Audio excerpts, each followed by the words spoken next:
Olá a todos, o vídeo de hoje eu quero responder uma pergunta de um dos inscritos do canal, o Leozinho Henrique. Ele perguntou se se essa designação que a gente dá para as casas do tabuleiro, a C4, E4, normalmente utilizo esse tipo de designação para as casas do tabuleiro nos meus vídeos, o tipo de notação enxadrística mais utilizada hoje.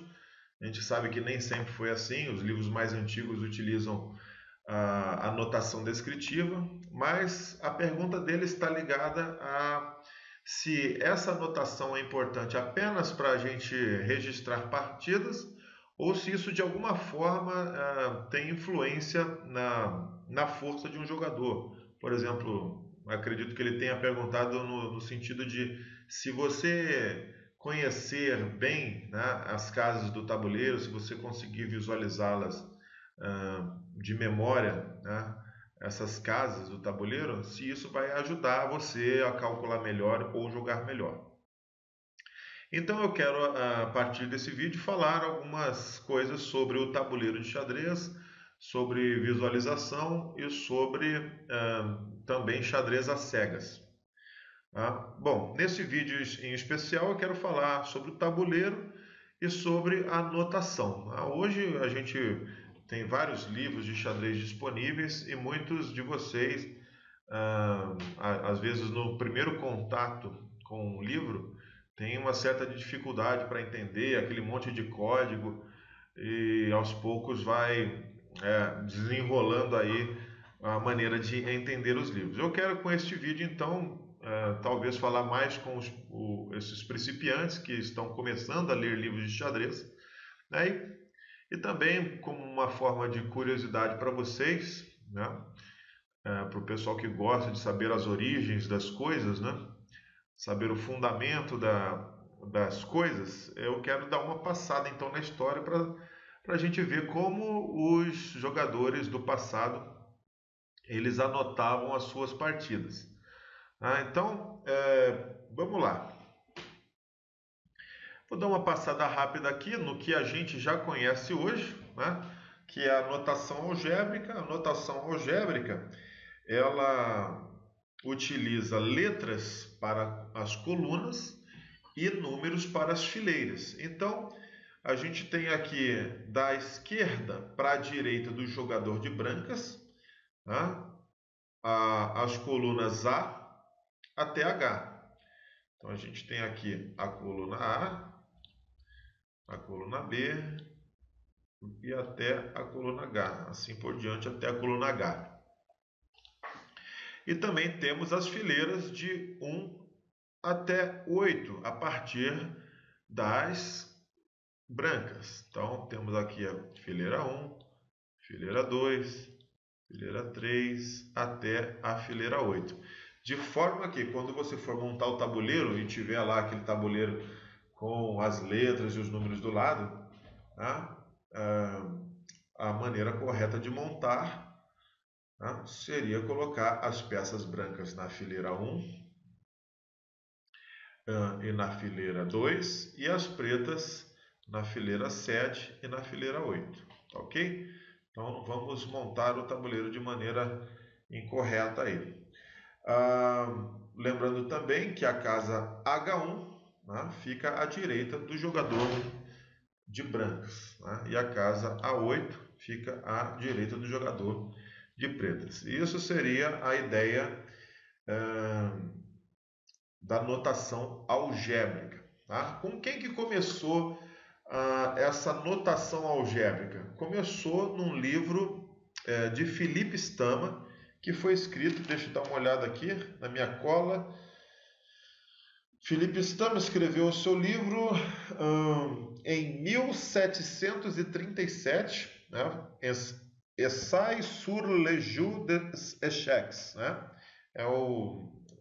Não sei falar muito francês, mas é o nome do livro, né? Esse livro aí, Essai sur le jeu des échecs, que foi traduzido, né, em 1745 para o inglês com o nome The Noble Game of Chess. Então, nesse livro de Philipp Stama, que era um jogador da Síria, mas viveu bastante tempo lá, viveu quase toda a sua vida disputando torneios, né, na França e na Inglaterra.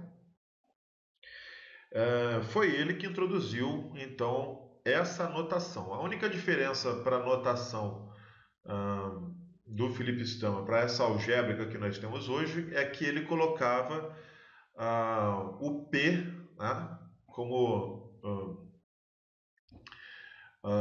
designação para o peão, e a gente não coloca. Quando é movimento de peão, a gente simplesmente coloca a letra e o número, né? Então, por exemplo, se eu empurrar aqui peão E4, né, vou usar aqui a notação aqui do Lichess, vai aparecer aqui, ó, o Lichess usa a notação algébrica, vai aparecer aqui E4. O Philipp Stama colocaria P maiúsculo E4, né? Lembrando que hoje nós não colocamos para o peão, mas para as peças nós colocamos a designação com letras maiúsculas, né? O nome da casa com a letra e o número, né? A letra minúscula referente à coluna e o número, e o nome da peça com letra maiúscula. Então, por exemplo, vamos ver aqui, cavalo F6. Aqui tem a figurinha do cavalo, né? É uma outra convenção que melhorou bastante a vida dos enxadristas no sentido desse intercâmbio de informações. Porque, por exemplo, vamos pensar, na língua inglesa, o cavalo ele é designado por um N, né? Então seria NF6, e nós colocamos C maiúsculo F6, N de knight, tá? Então eles colocam um N para cavalo, knight, né? E aí alguns me perguntam, né, por que é knight, né, de cavaleiro, e eles colocam N? Porque eles diferenciam do king, que é com K também. Então eles colocam K para o rei, que é king, e o knight eles colocaram N, né? A torre, por exemplo, é rook, e nós colocamos o T de torre, né? Já com nossos amigos espanhóis, por exemplo, nós chamamos o bispo, né? Nós designamos o bispo com a letra B. Eles designam com a letra A, de Alfio, né? Então, nós temos essas diferenças aí de uma língua para outra. Então, para acabar com este problema das diferentes letras, a maioria dos livros aí vai trazer uma figurinha da peça, né? A gente tem aqui o cavalo F6, vamos colocar aqui bispo C4, tá? Tem lá o símbolozinho do bispo e C4, a casa onde ele está, né? Bispo em C4, o cavalo está aqui em F6 e o E4, que foi um lance de peão, não coloca o P. O Philipp Stama colocava o P para o peão. Essa é a diferença aí da notação algébrica de hoje. Bom, o que aconteceu? O Philipp Stama ele inventou essa notação algébrica em 1737. E por que ficou tanto tempo a notação descritiva, que eu vou explicar para vocês já como que é essa notação descritiva.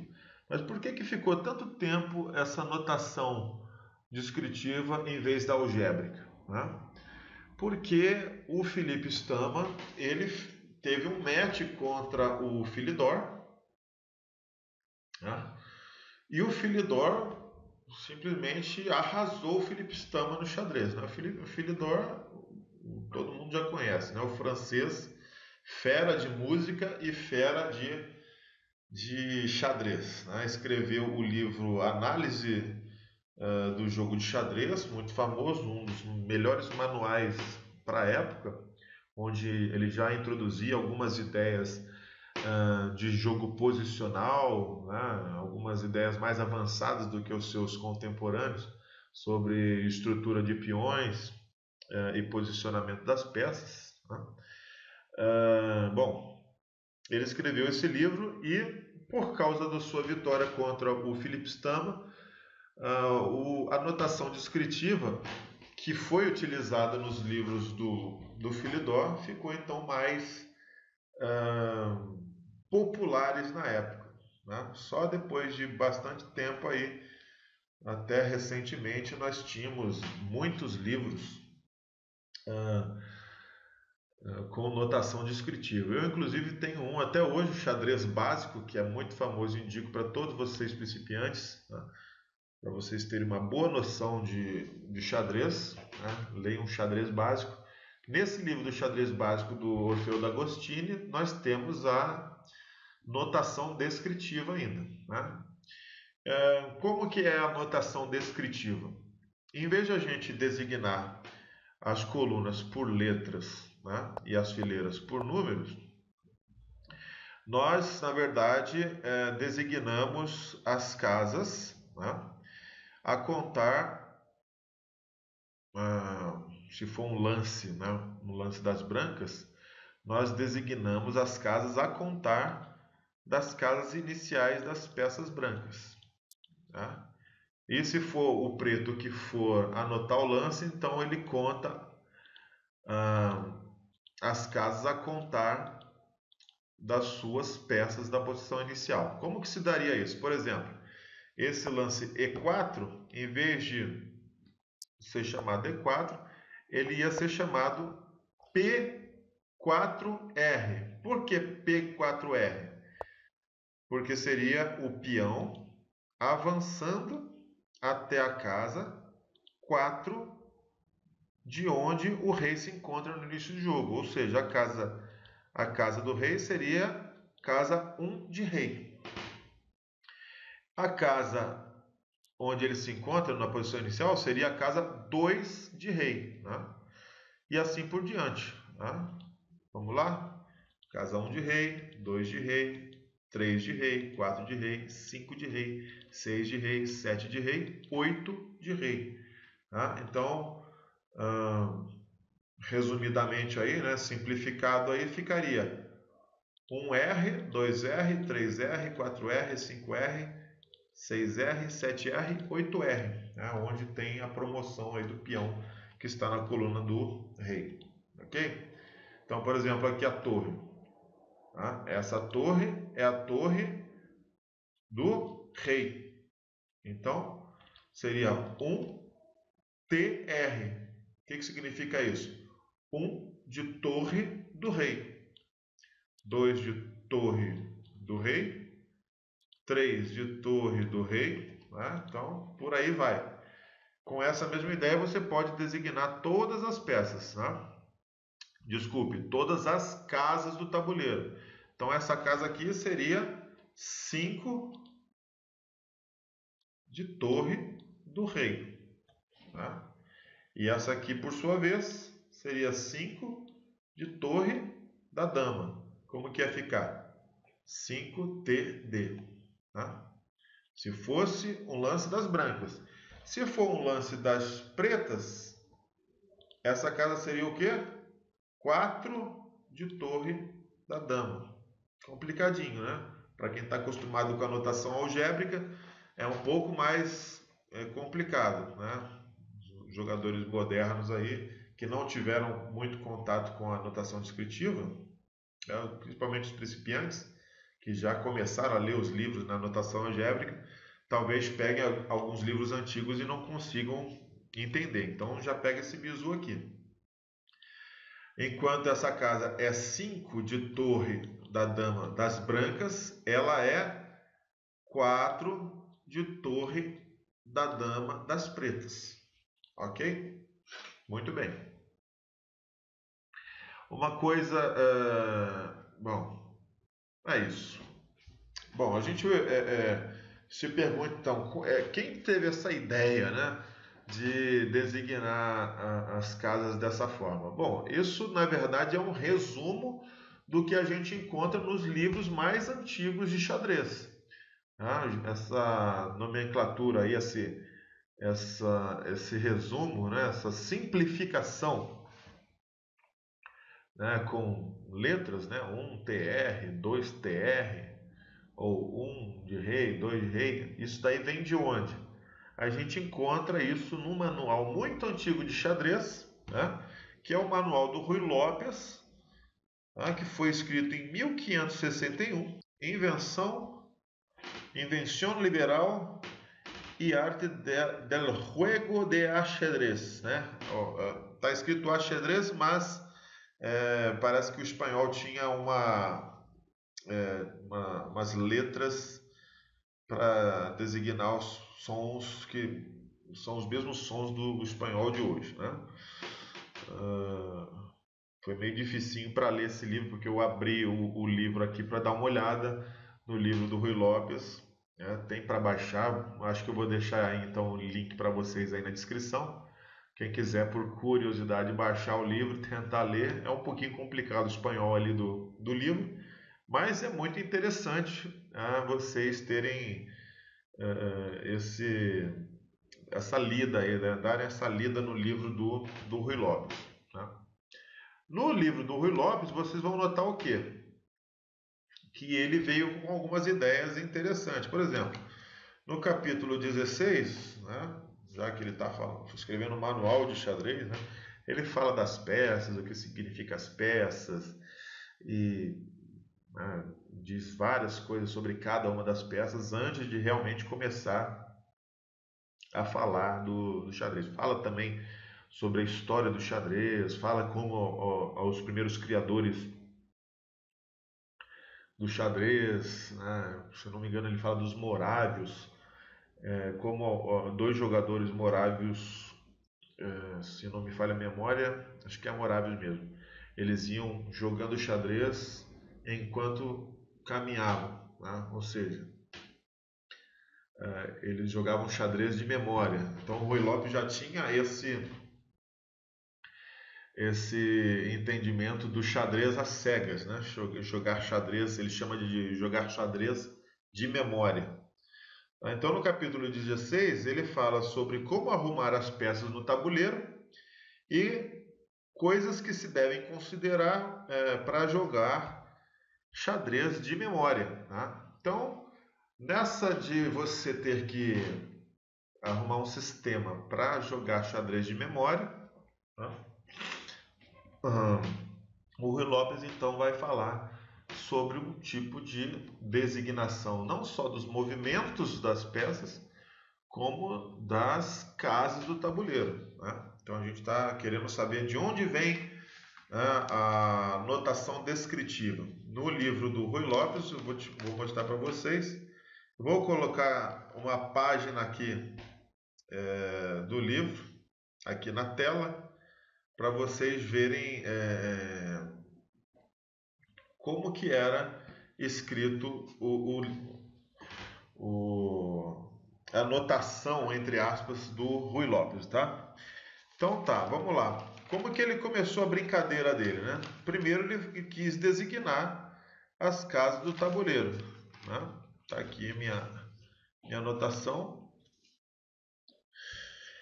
Na página 110 desse livro que eu vou deixar na descrição, ele vai fazer assim, ele vai falar assim: convém saber mais que a casa onde se encontra a peça se chama casa da peça casa da peça que nela está.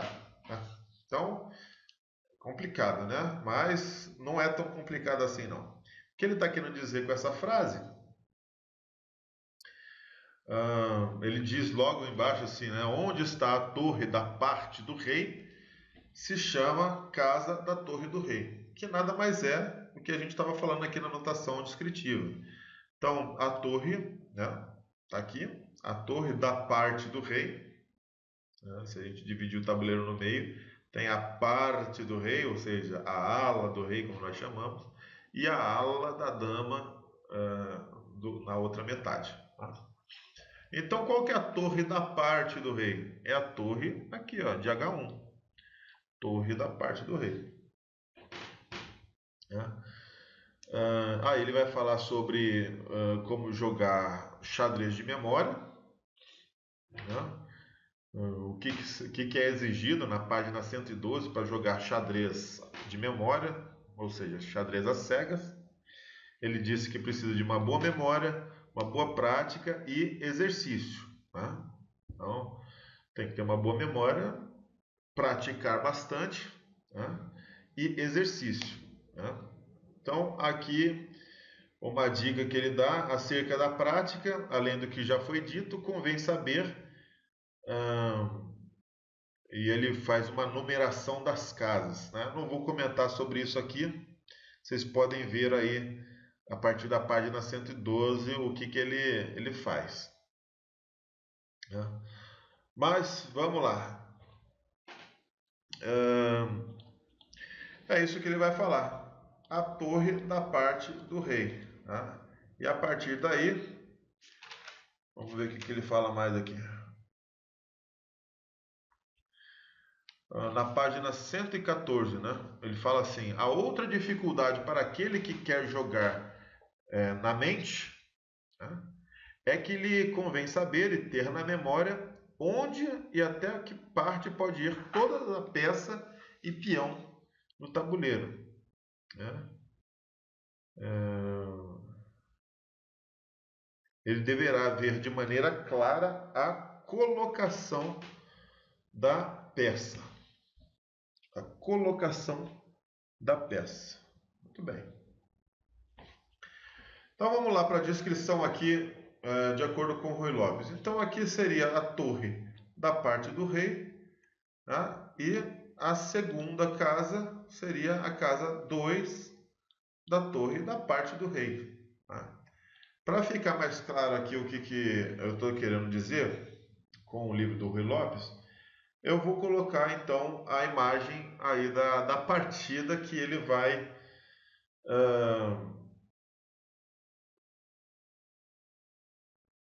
isso, a primeira partida que você encontra no livro. Deixa eu ver aqui, anotação, página 163. Na página 163 vocês vão encontrar a primeira partida que o Ruy Lopes vai discutir aí no livro dele. Tá? Então, como que ele está escrevendo ali, né? O lance 1 da partida. Levando as brancas o peão do rei quanto mais longe possível. Esse é o primeiro lance. É assim que ele designa o movimento, o seu primeiro movimento com as brancas. Né? Então, o que ele quer dizer? Levando o seu peão do rei, quanto mais longe possível. Mas quanto mais longe possível é avançar 2 casas. Então, nós temos aqui o E4, ou na notação descritiva, peão 4R. Né? E4 ou peão 4R, ou na linguagem aqui do Ruy Lopes, levando as brancas o peão do rei quanto mais longe. E aí o lance das pretas. Levando as negras seu peão do rei quanto mais longe. Tá? Então, E5, mesma coisa. E5 ou P4R. Tá? Lembrando que o lance das pretas é também anotado na notação descritiva a contar da sua casa inicial aqui. Tá? O rei está em 1 de rei e o peão avançou para quanta? 1, 2, 3, 4. P4R. Tá? Aí el blanco jugará el peón del alfil de la dama una casa. Então aqui ele já fala do peão do bispo da dama avançando uma casa. Olha que abertura interessante, né? O Ruy Lopes lá em 1561 já estava discutindo aqui um jogo em torno do centro do tabuleiro, né? Interessante. Agora o lance das pretas. Né? O negro joga o cavalo para 3 de bispo, para tomar o peão. Olha só a designação que ele coloca. O cavalo joga para 3 de bispo para tomar o peão. Ou seja, se é para tomar o peão, só tem um cavalo que pode jogar em 3 de bispo para atacar um peão, né? Que é esse cavalo aqui. Se fosse esse aqui, não ia atacar nenhum peão, certo? Então, cavalo 3 de bispo para atacar o peão.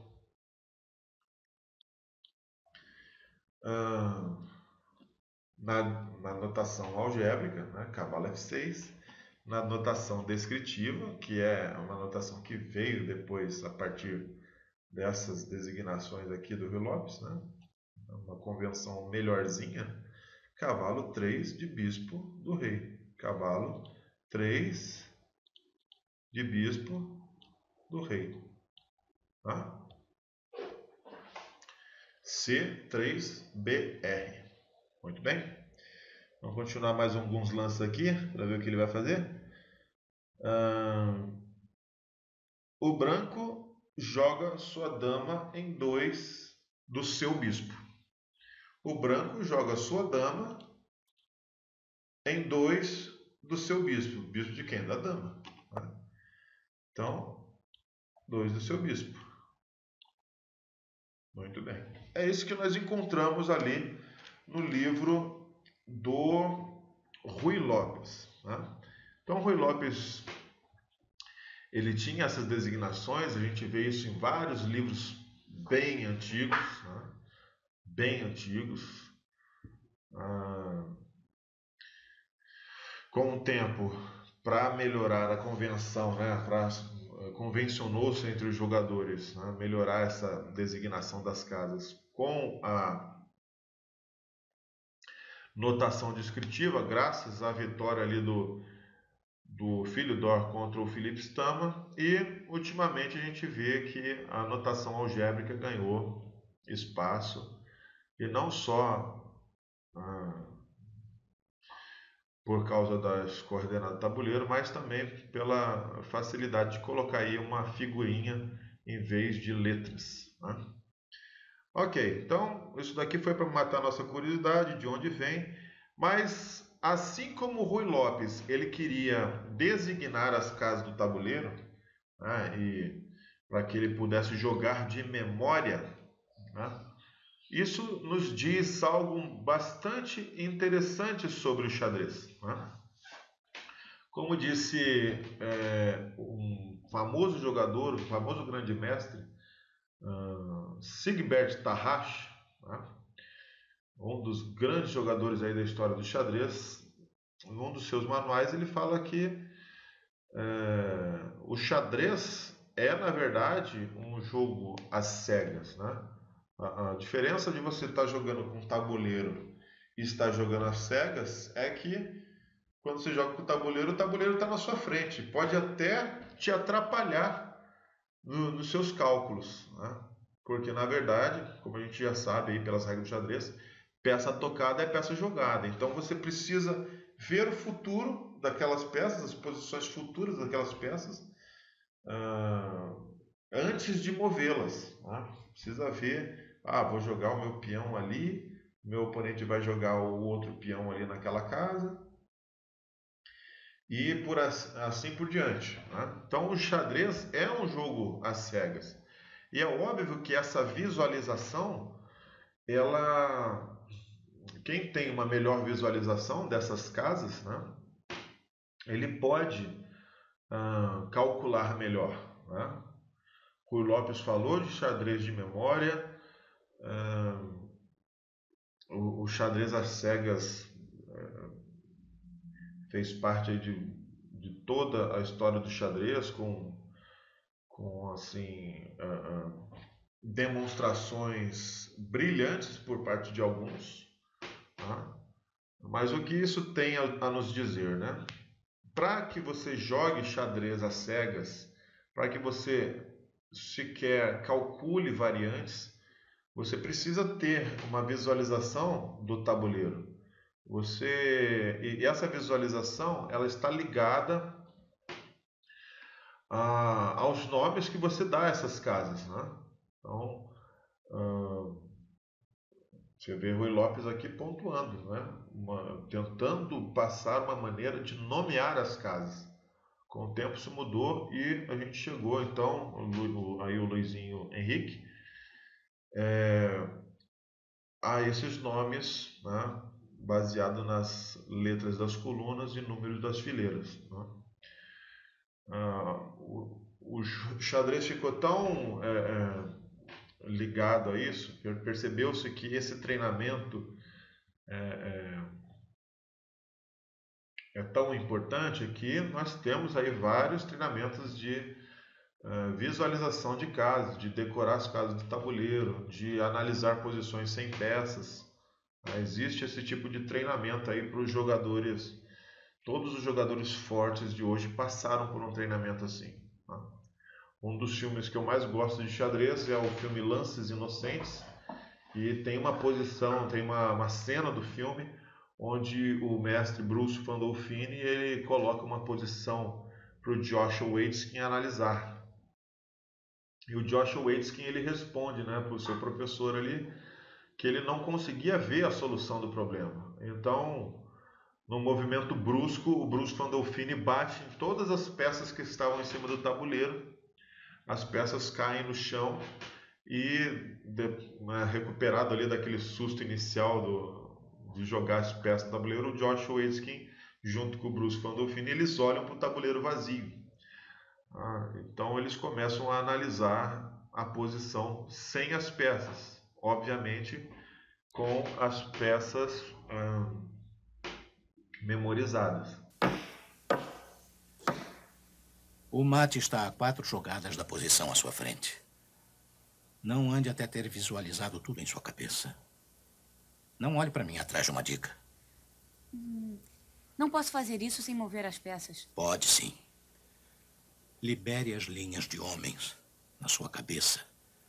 E o rei vai ficar de pé lá sozinho, feito um cara na esquina.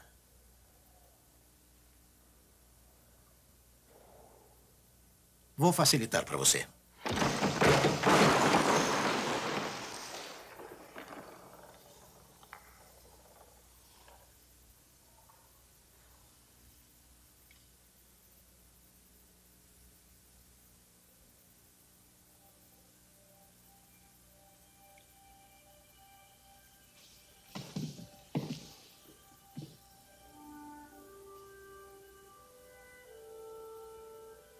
Cavalo a casa 8.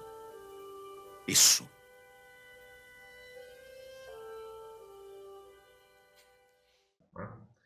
Há quem diga que, o pessoal, eu até botei um meme ali na minha página do Facebook, falando do Nakamura, né, das caretas que o Nakamura faz, olhando para o além, né, olhando para o lado, o tabuleiro está na frente dele e ele olha para o teto, olha para o chão. Então, isso não é... alguns jogadores devem pensar que isso é algum tipo de demonstração de, sei lá, desprezo para o oponente, ou não. Possivelmente ele faz isso como parte de uma técnica. Né? Porque há quem diga que você começa a calcular uma linha, uma variante do jogo ali que você está jogando por muito tempo, e você calcula aí 5, 6 lances à frente, a visão do tabuleiro, tá? Você já mexeu as peças mentalmente 6 jogadas à frente. E, de repente, aquela visão do tabuleiro, que está na posição inicial, ela atrapalha esse raciocínio que você está fazendo. Então, por isso, olhar para fora do tabuleiro, para que você não tenha um diagrama no meio desse cálculo que você está realizando. Né? Isso exige muito treinamento, né? Exige muito treinamento. Exige uma visualização das casas do tabuleiro, exige que você conheça as casas do tabuleiro, e aí eu repito o que eu disse no início do vídeo. Você precisa conhecer as casas do tabuleiro, né? Precisa conhecer as casas do tabuleiro para que você possa calcular melhor. Né? É como se fosse você estando numa cidade, por exemplo, se você está aí andando no seu bairro, você conhece muito bem as ruas do seu bairro, você sabe se locomover tranquilamente. Agora, se você vai para um bairro vizinho que você não conhece, você pode se perder ali, né? Então, conhecer as casas do tabuleiro é como se fosse conhecer o mapa ali do tabuleiro, né? Conhecer as principais casas, quais casas são importantes, né? Para você se locomover com as suas peças dentro desse território, né?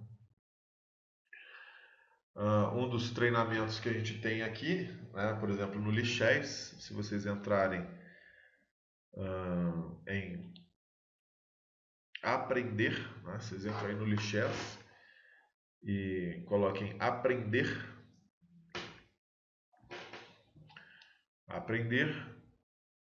coordenadas, a gente vai ter aqui um treinamento de coordenadas, né? Então ele coloca aqui, ó, saber as coordenadas do tabuleiro é habilidade enxadrística muito importante, né? Isso porque a maioria dos cursos de exercícios de xadrez utilizam notação algébrica extensivamente, né? Isso torna mais fácil conversar com seus amigos de xadrez, desde que ambos entendam a linguagem do xadrez, né? Então você vai poder conversar com seu amigo. Na minha partida eu joguei, tinha um peão em A7, o meu rei estava em G6 e o rei dele estava lá em H1. Então eu acabei tendo que jogar o rei para casa F5 para poder, bom, entendeu?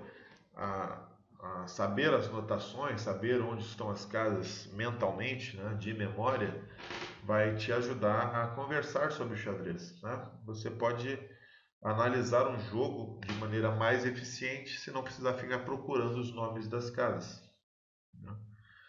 Então, às vezes você vai ter um tabuleiro como o meu aqui que não tem coordenadas, mas com o tempo de xadrez eu já aprendi quais são as casas do tabuleiro. Eu me lembro que eu jogava xadrez, comecei a treinar xadrez sério assim em 1997, né? Em 98 eu estava super viciado em xadrez.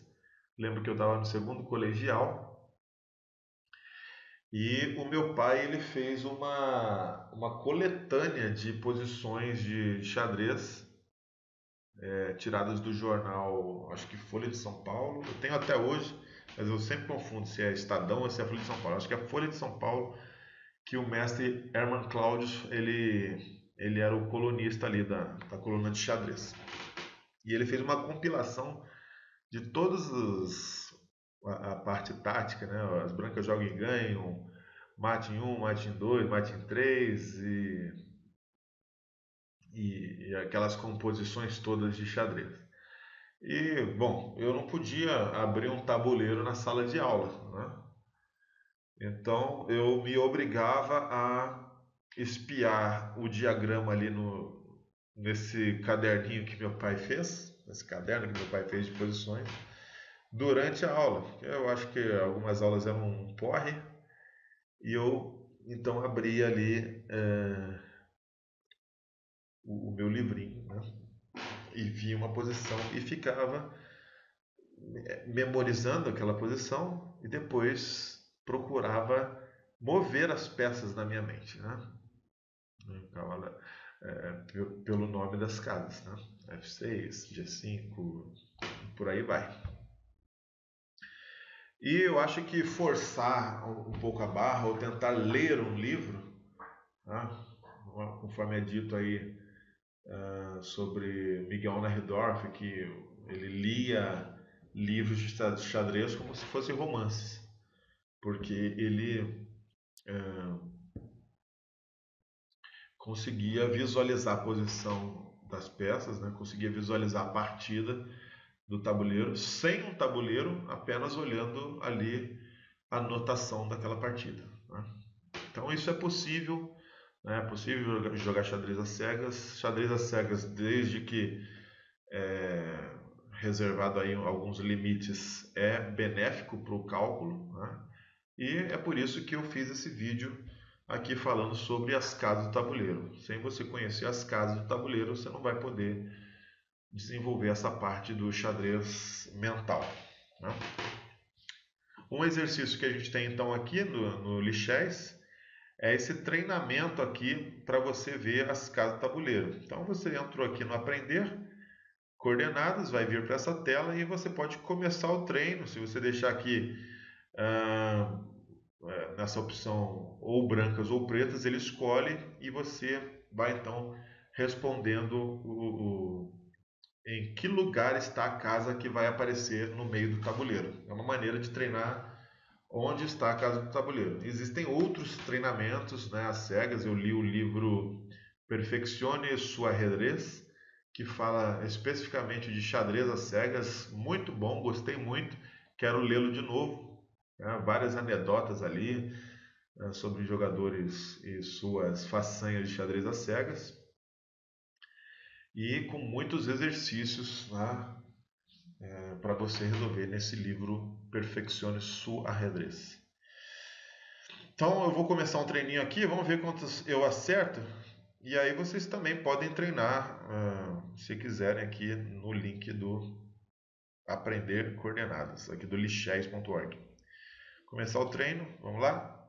Ó, E6, eu estou de pretas, então tem que lembrar que eu estou de pretas, senão F3, G7, E1, F5, D3, B7, A6, D1, G7, E2, H3, C6, E8, E8, G4, D3, E7, F1, G3, B6.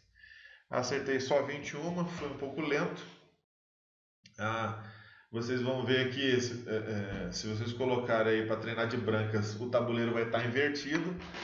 Então é interessante, tua mente funciona bem melhor, né? Hoje eu já consigo ler algumas partidas sem tabuleiro, às cegas, né? E é bacana mesmo. Você vai perceber uma grande melhora no seu nível de jogo quando você começar não só a memorizar as casas, né,